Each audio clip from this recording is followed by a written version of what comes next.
Same penalty for being 6 minutes late as for being 3 hours late. Okay, boss. I have always been the kind of person to arrive at work/events early. I hate the stress of running late, so I always allow more than enough travel time on my commute to avoid lateness. I always stop for a coffee first thing on my morning commute to work. It was a half-hour drive to work on the highway, so I like to sip my coffee and listen to tunes to relax before work. Even though it's only a half-hour commute, I would leave for work an hour before my start time just in case there were any unexpected delays. One particular day there's a massive jam on the highway. Now normally I get to work 20 minutes 30 minutes early because of the extra travel time.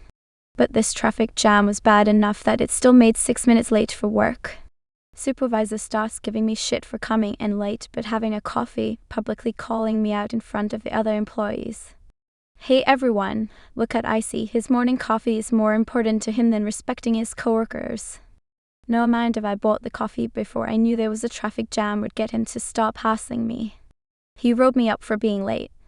Nah, my company had a policy that less than 5 minutes late is okay, but 5+ minutes late means a potential write-up. Doesn't matter if it's 5 minutes and 30 seconds or 2 hours late, the punishment was the same. However, supervisors were given leeway on this and were encouraged not to penalize people unless they were consistently late. I was almost never late, almost always early, but my supervisor decided to punish me anyway. So fast forward a couple of weeks, another delay. I look like I'm going to arrive at work about 15 minutes late. So, knowing that I'm going to get written up no matter what, I pulled off the highway, found a nice little restaurant, and had a leisurely 2-hour breakfast. Showed up at work 2.5 hours late and got the same write-up I would have done if I had been 15 minutes late, but at least I also go to relax and eat bacon. I still showed up at work early 99% of the time, but every now and then there might be a delay that would mean I'd be 6 minutes late, or 10 or 15. Rather than take the penalty for a lousy couple of minutes, each time I'd extend the late time a couple of hours and have a nice, relaxing breakfast. Boss said no working from home, so I came in sick as requested. Last week I woke up feeling awful fever, cough, the whole thing. I messaged my boss to ask if I could work from home so I wouldn't get anyone sick. He replied, no exceptions. If you re well enough to work, you re well enough to be here. So I dragged myself in, coughing and sniffling the whole time. The look on his face when I walked through the door was priceless. By the end of the day, he told me to go home and said I could work remotely after all. Funny how that works.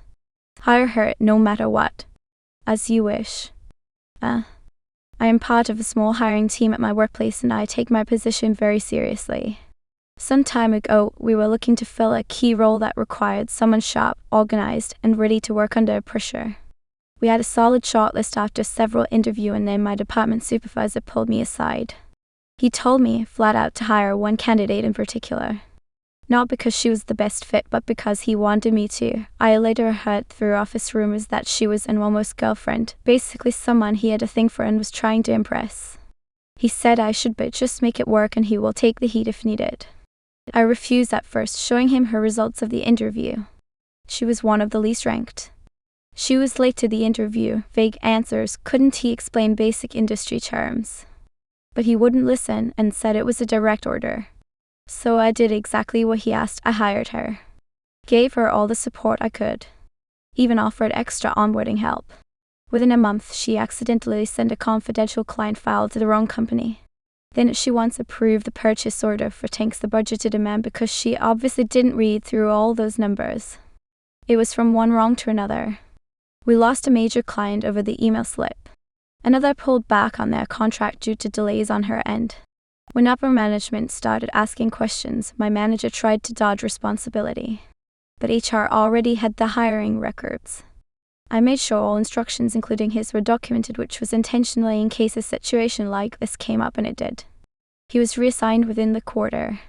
She quietly disappeared not long after. Turns out hiring your crushes in TSQ when the company starts bleeding money. Was told I required a doctor as note after taking sick time.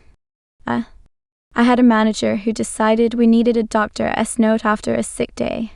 His reasoning was the note confirmed we were well enough to be in the office.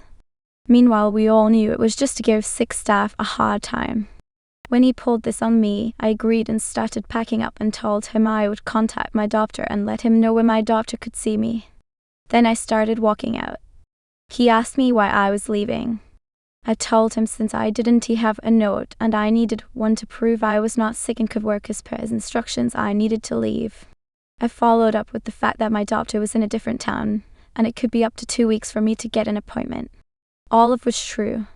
He told me I seemed fine and not to worry about the note. He stopped asking others as well. It was your idea, boss. So you explain it. A couple years ago, I was asked to create an internal competition for employees. I designed the whole thing, the format, the communication strategy, how entries would be judged, everything. It ran nationally, was a hit, and the winning entry even went on to win an external national award. Fast forward to the next year, and my boss is asked to give a presentation at the awards ceremony about the competition. Naturally, since I built it, I put together his entire presentation, the slides, his speaking notes, even rehearsed it with him. Turns out, some other companies that were at the presentation wanted to learn how we did it. My boss sets up a few meetings with their reps, invites me along, and says, I'll do most of the talking, but I'd like you to listen in. I am thinking, great. What a cool opportunity, and at this nice event to include me. Then the meeting starts. He opens with, so this was my idea from the start, and proceeds to go on and on for around 15 minutes about his vision and how he supposedly led the strategy from day one. He went so far as to say that I was invited to learn some more about the strategy, since let us call me Sarah was part of the team he set up on the day. I was stunned. I kept my face neutral and nodded along. Then came the questions. Simple ones too: logistics, structure, what tech we used, how we got employee buy-in. He fumbles, repeats himself, starts sweating, and then starts turning to me with, actually, Sarah can probably elaborate on that. That's when the malicious compliance kicked in. With my best poker face and a sweet smile, I replied, oh, I am not too sure on that one. Your strategic vision was really integral here. I wouldn't want to misrepresent it. He tried again later with another question. That is a great point, but again, this was your brainchild. I was only part of the setup team. He floundered through the rest of the meeting. The reps were polite but clearly unimpressed. Afterward, he was quiet for the rest of the day.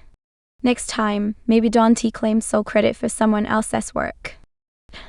Especially when you can communicate a strategy or the work behind its implementation.